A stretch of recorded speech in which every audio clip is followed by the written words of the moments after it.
Sono trascorsi 20 lunghi anni prima di arrivare finalmente all'approvazione del piano ordinario dei rifiuti in Sicilia e soprattutto dopo decenni di gestioni commissariali.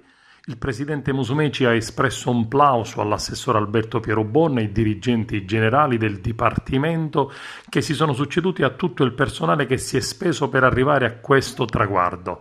La Sicilia ha finalmente il suo piano dei rifiuti, un documento che recepisce le 4 direttive europee in materia di rifiuti: prevenzione, riuso, recupero di materia e di energia, smaltimento. Obiettivo diventa adesso raggiungere il 65% sulla raccolta differenziata, che diventerà la nostra principale priorità.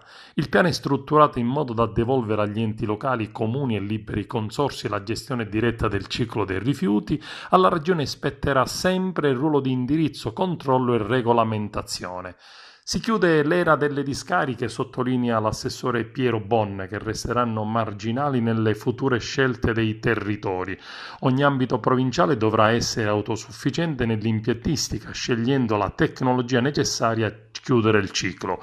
Priorità in sede di valutazione avranno gli impianti pubblici, in un'ottica di riequilibrio con il settore privato. In particolare, nel rispetto della direttiva europea dei rifiuti, le politiche di gestione mireranno alla riduzione della produzione tramite attività di prevenzione, preparazione per il riutilizzo, al riciclaggio, al recupero di energia tramite moderni ed innovativi impianti e solo marginalmente e in ultima istanza allo smaltimento in discarica.